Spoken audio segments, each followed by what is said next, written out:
Hi, and welcome to the Office Hours podcast series here with Vanderbilt Divinity School, where we interview our lifelong learning instructors and faculty members about their upcoming course and go a bit behind the scenes about where their passion comes from and what it looks like to create this kind of course.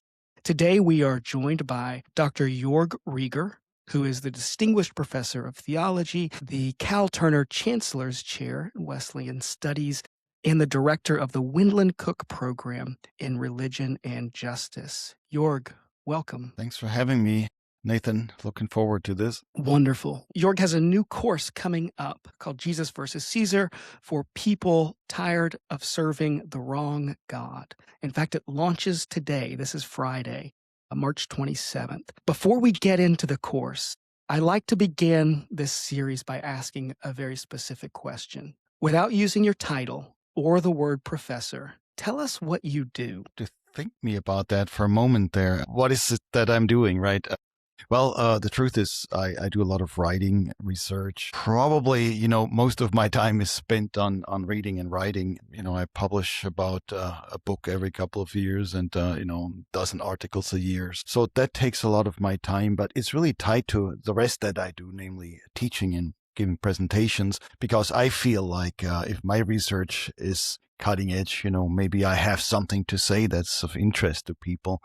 So the other thing I do, right, is I teach students, but I also give presentations. And so I look around what's going on and then reflect that back to all kinds of communities. I love talking to all kinds of groups, really talk, of course, to fellow academics all the time, but also churches, social movement folk, and so on. And I do it around the world. At this point in my life, I've lectured on every continent except Antarctica. That's a plan, though. I will at some point find a way there. I'm not sure if anybody needs to hear me there, but so reading, writing, lecturing.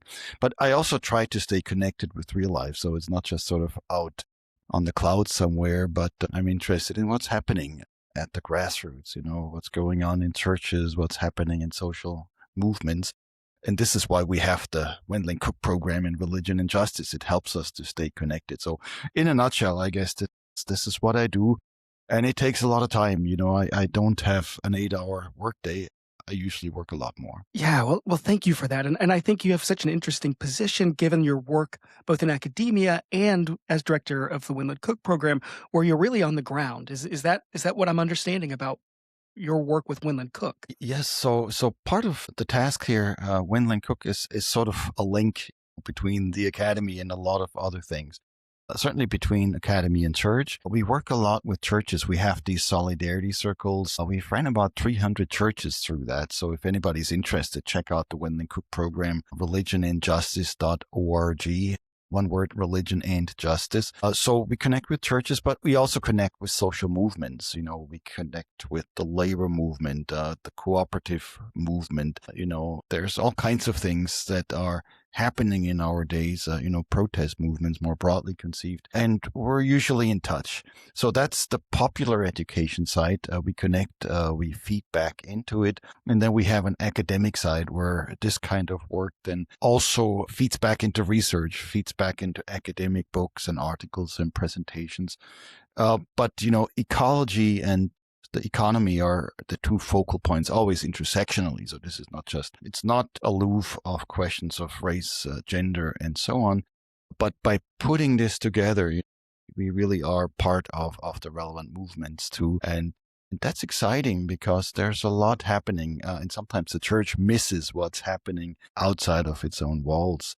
So Wendland Cook brings all of that together. Well, Joerg, I want to ask you about your course now. Your course is titled Jesus versus Caesar for people tired of serving the wrong God. And that's based on your book from 2018. Is that correct? That's correct. Yes. Yeah. Yeah. That was a fun book to write, by the way. Okay. I think it's the first book I wrote after coming to Vanderbilt 10 years ago. So yeah, it has a special place. Yeah. So let me ask you this question then. Jesus versus Caesar. Which Jesus and which Caesar? For those that would see that title and think, I wonder what those represent, or what categories are we talking about here? Yeah. I mean, if you look back in history, of course, right, we're talking about whoever was the emperor, when Jesus was around. I mean, we know from the Gospels that Augustus was in place when Jesus was born. And then, there are other kinds of changes in the empire. And so we're talking at some point, about the Roman emperors, and we're talking about Jesus as somebody who probably will never have met any of the emperors, but whose message is directly related and has an impact on the Roman Empire because there's a conflict.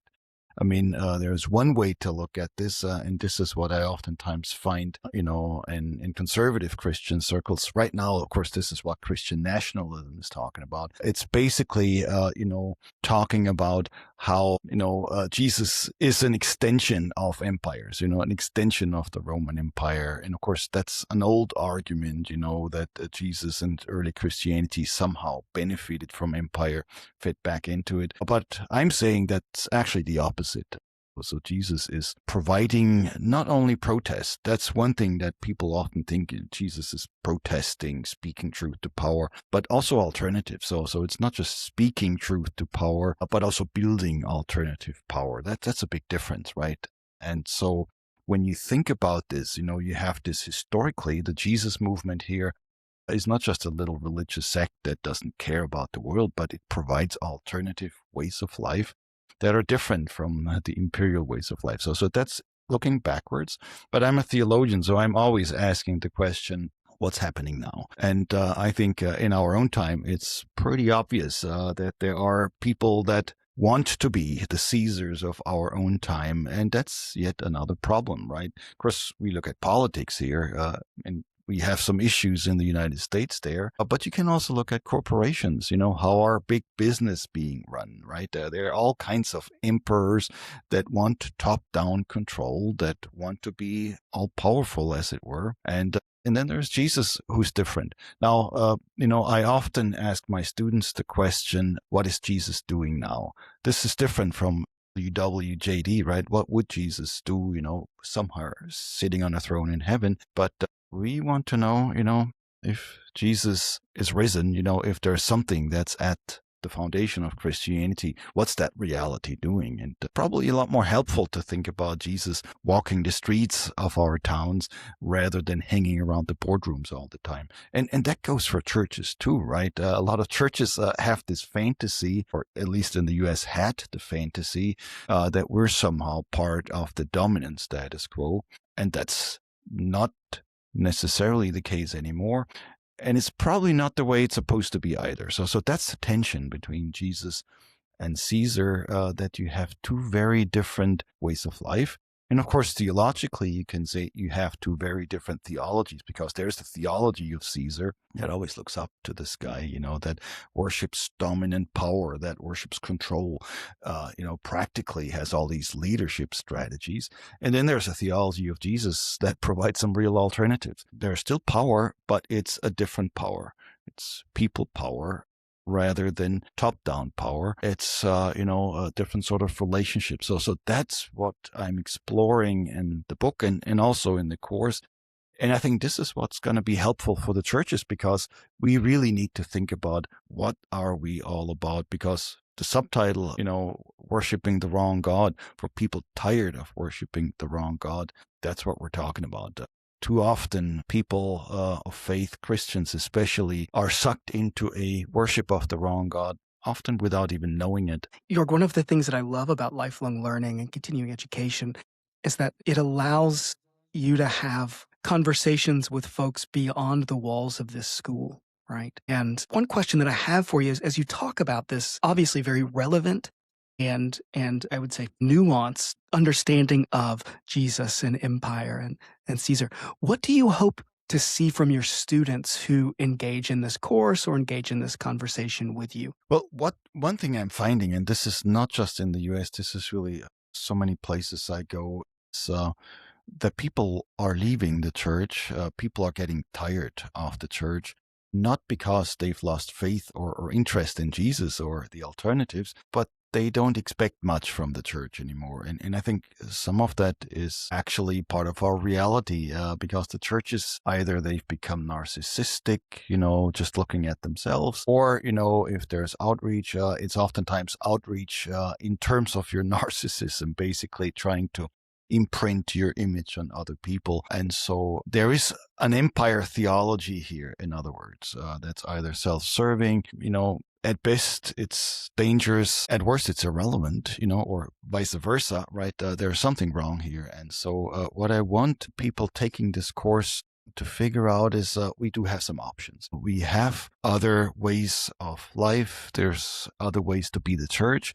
There's other ways, to relate to other people. There's other ways to be in the world. And all of this is modeled by the Jesus movement. Of course, Jesus didn't pull this out of a hat either, right? Centuries, millennia old traditions that feed into this wisdom, popular wisdom, people's traditions, oftentimes oral traditions. And so my point is, if we're starting to listen to these traditions, we might be able not only to understand something that we usually don't see, but we might be able to find different ways of living, being in the world. And to me, that's exciting. That's really what keeps me doing theology after all these years. So I'm no less excited about theology than when I started, probably more now, because I think there's some real potential. But somebody has to do the work. And if I'm really honest here, pushing here a bit, I find a certain laziness in the churches. I also found a certain laziness in my own field, theology, where what we get is a lot of same old, maybe, with a little added technology and some better lighting and maybe some music. But nobody's really, I mean, not nobody, but few people are really digging deeper. And so that's what we're trying to do, in order to then revitalize what the church is doing, what the academy is doing, and what we could do as individuals. Yeah, well, you actually preempted one of my next question. Okay. So I'm going to say it differently. Okay. Yeah. What does it look like for you to learn from your students on this topic?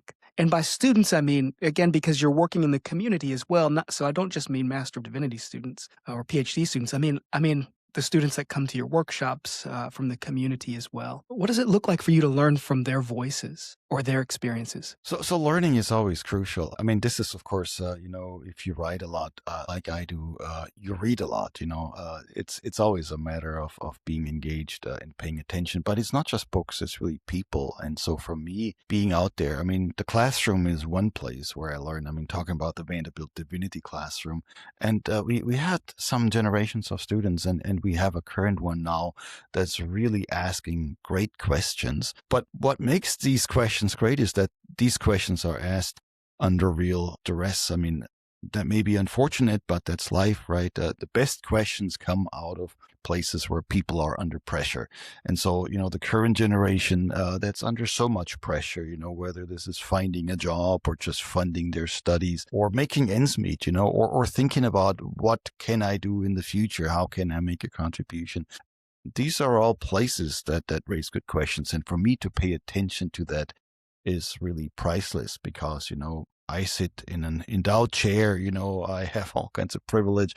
I have a distinguished professorship at an elite university. So in some ways, I could be resting on my laurels. So, but that's my students. But then, you take this out into the communities, and it gets even more intense, where people are, in the neighborhoods struggling, again, not only to make ends meet, but to deal with all kinds of everyday exploitation and oppression that people see. So there's, of course, the economic piece, because even if people are still able to make ends meet, chances are they have less and less of a voice. So democracy is in danger, right? Political democracy is eroding. And we haven't even talked about economic democracy, namely the power that people have at work. That raises some questions. And I find there's people willing to be more and more honest about that. 20, 30 years ago, people might have, papered over it and not paid attention.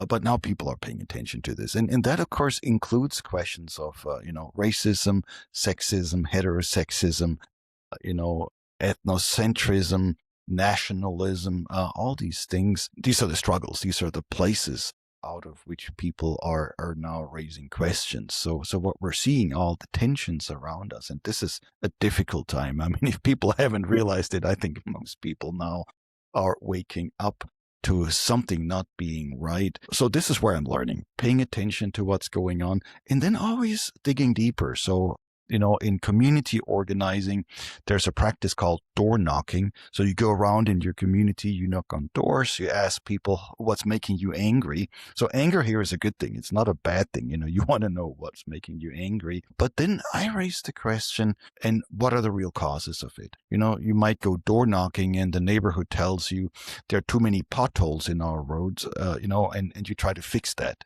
You've done something, you've learned something, but I want to know, how come there are so many potholes? What's going on?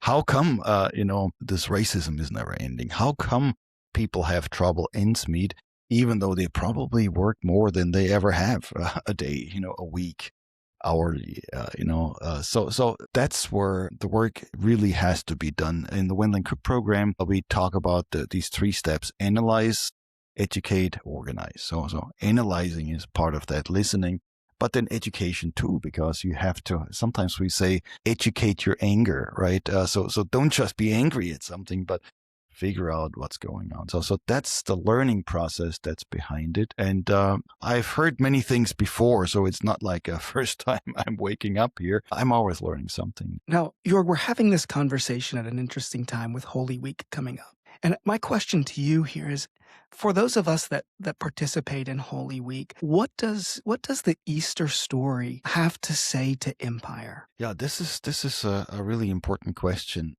Some of that you have to think about in terms of how cultures, deal with Easter. I grew up in Germany, in the south, a pietist area where the emphasis on Easter really was Good Friday. That was the most important day. And of course, in the country too, you have Good Friday off work. It's as high a holiday, if not higher, than Christmas. And so Good Friday, people go to church wearing black suits, black ties. In Methodism, this is one of the 4 times that you celebrate Holy Communion. And so this is a huge day. In the US, people show or don't show on Good Friday. But Easter Sunday is sort of the big thing, right? Hooray, everybody goes to church on Easter. And, there are 2 things here.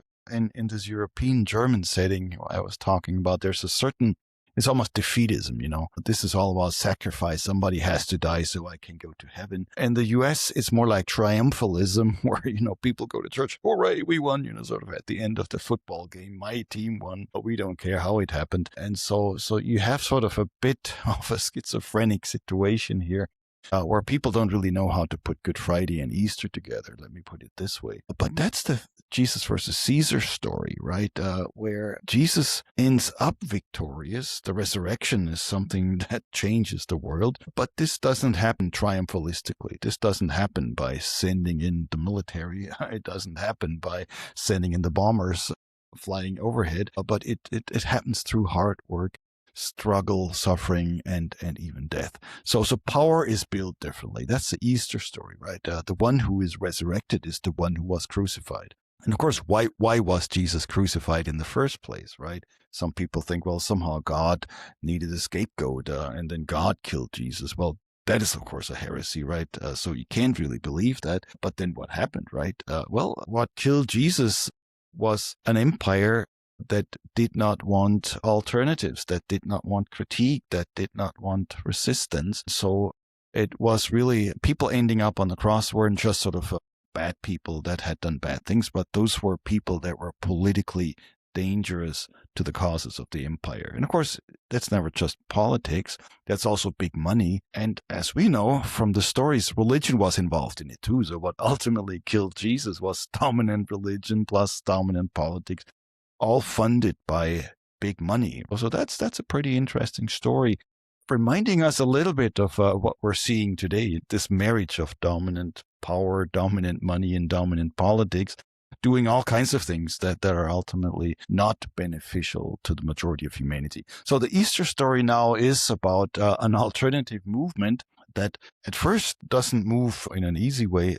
It's a hard way, but it ultimately is successful, and the divine then takes a stand on that side. That's the thing about God here, right? God then stands on the side of those who struggle, the victims, who ultimately are able to change the world. And of course, what you look at the history, right? 2,000 years later, the Roman Empire is no more. The Jesus movement is still around. Uh, a couple of hundred years later, some of the European empires are no more. The Jesus movement is still around. Guess what will happen to the American empire? Guess what will happen to what some of us have been calling the Capitalocene? Of course, some people think it's easier for them to imagine the end of the world than the end of capitalism. But guess what? That too will not last forever. And so what we're celebrating on Easter then is this subversive hope. It's a resilience that basically says, not only trouble don't last always. That's true. That comes from the African American traditions, but it really envisions alternative ways of life. So that's what we're talking about. And that to me is the exciting theology that has to be developed now. As I listen to you talk about and your experience in this area, I can't help but wonder, I can't help but ask the phenomenological question. How did you become attuned to this topic or to this field? Has this always been on? Has this always been something that you've seen, or was it something that you've grown into, and has it evolved for you? It's certainly something I've grown into. I mean, I'll tell you a little bit about that story in a minute. But there was something in the beginning, I think, for me. So I was raised as a Methodist in Germany, which is very strange because there are very few Methodists. But the advantage of being raised in this minority tradition in a majority world was I was never raised with this idea that Christianity is somehow part of the status quo. So early on, it was clear to me Christianity is an alternative. It's a counterculture. It is not part of the dominant system. It is part of something else. So that's what I learned early on. What took me a while to figure out is what exactly are we up against and what's the alternative. So that was the struggle. And in the old holiness Methodist traditions, we were raised not to dance, not to drink. I mean, literally, this was true for my generation: not dancing, not drinking, not smoking, not going to the movies. And then my teachers got a little fed up with that, and they said, well, all this old stuff, we don't need that anymore. Let's just love each other. And say, well, that's fun too.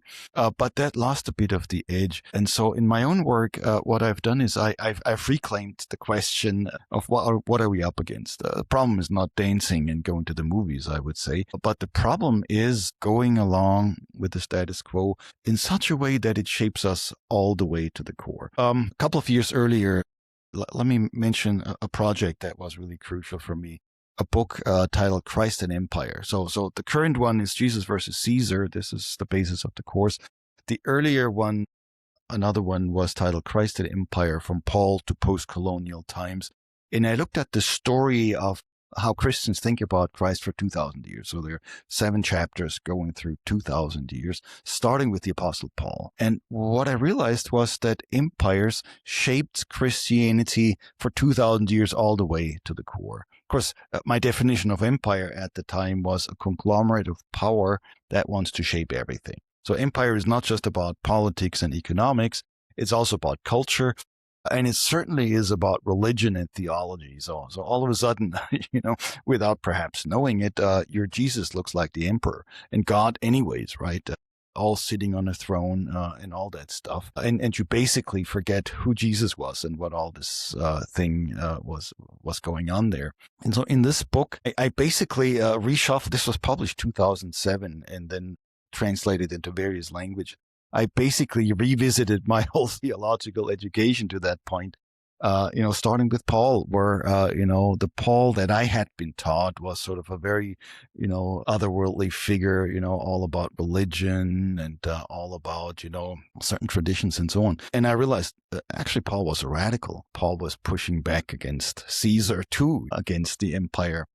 And once you start there, everything sort of falls into place. So the book was a critique of how empire had co-opted Christianity. But the real insight was, in every chapter, I realized Christianity could never be totally controlled by empire. There was always an alternative. There was always resilience. There was always an anti-imperial move. And so Paul is the first one. But then he goes on, through the creeds. I mean, there's some resilience in the Nicene Creed. People don't realize that. People think that's basically a conservative statement. It doesn't have to be. Anselm of Canterbury, the Middle Ages, people think, well, this is empire theology, which to some degree it is, but there's some resilience. There's some pushback. You go through liberal theology, which people don't realize is also empire theology. Friedrich Schleiermacher was really an empire theologian, even though Germany didn't quite have an empire yet at the time. Prussia, of course, was his place of where he lived. Germany didn't quite exist yet at the time. But you go through these movements and you say, well, so there's this empire challenge. Even liberalism is not home free. Usually these days we get more worried about Christian nationalism. There's some work to do in liberalism too. But once you're doing it, you'll see that there's some real alternatives, and not just ideas, not just wouldn't it be nice, but to say, no, on the ground, there's always resistance. That's the beauty of the US right now, that we do have some resistance.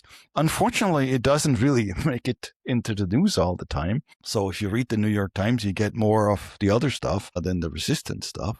But, read the Wenling Cook website at religionandjustice.org, and you'll see a lot more of the resistance stuff. Maybe the New York Times will pick up on it at some point. But that's the story here, living into this step by step, realizing that the gospel, the Christian traditions have a lot more to offer. And of course, that's then not just limited to Christianity. There are other traditions too. There's religious and non-religious traditions that also have a lot of potential.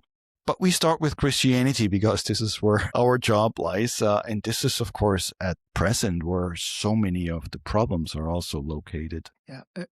I'm not going to bite on it, but I feel like you did bait me a little bit with the Friedrich Schleiermacher allusion there. But we won't go down that rabbit trail. We'll save that one for another day. But my follow-up question to you is actually the professor that actually taught me Schleiermacher would constantly make the point that thinking theologically is an open-ended project. Right. And as I listen to you talk about your scholarly journey, and it sounds like even a bit of deconstruction as you begin to read Paul a different way. And we often don't talk about our students going through the deconstruction process, right? But we often don't talk about it as scholars, as academics. So my question to you is where's the frontier of your research right now? What ideas are you exploring and growing into as a scholar? So my most recent book that was just translated into German, actually is going to be out in German translation very soon, is titled Theology in the Capitalocene. And this is a term that most people haven't even heard of. Everybody knows about the Anthropocene. But my basic point is, first of all, the Anthropocene is a misnomer because it blames humanity for something that's not all of humanity's fault. In fact, capitalism says, if you're worried about the destruction of the planet, look at what's really behind it. CO2 emissions. We know. Well, it just so happens that 71% of CO2 emissions are produced by about 100 corporations, the interests of 100 corporations. So there you have a little clue. And of course, I'm not a politician or an economist, so I want to talk about theology. What does theology look like? How does it shape up in this capitalocene that wants to shape not only the planet, but also religion? And if you don't believe me, just think about who is actually pulling the string in your congregation and follow the money. Pay attention, right? It's not always the theologians. Usually it's not the theologians at all. But so the question here is, what is the antidote? How do we do things differently? Currently, I'm working on constructive theology. That's a big project, right? That's sort of the magnum opus at the end of someone's career, where you put it all together. You start with the doctrine of God and Jesus Christ, Holy Spirit, the church, sin, salvation, evil, sacraments, anthropology, and then eschatology at the end. So I'm putting it all together. A few light topics, That's right. A few light topics. Because I think I've learned a few things, and as I'm writing, the stuff really just comes bubbling out because I've thought about these things, of course, over a fairly long career, again and again and again. But what triggers it is not just the need to put it all in one book, but what really triggers it is the misuse of all of these doctrines, where the doctrine of God then gets misused to support dominant power, where Jesus Christ gets misused again to support empire and to justify suffering crosses of the world, right? Where the Holy Spirit gets misused, to celebrate the spiritual high that the capitalocene usually ascribes to those at the top, right? We want to party like Jeff Bezos, renting Venice for our wedding or some crazy stuff like that, right?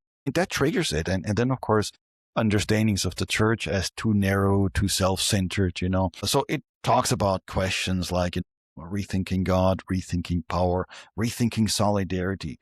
That to me is the biggest topic right now. Solidarity meaning there is more of us than them. Empire sometimes gets blamed on the masses.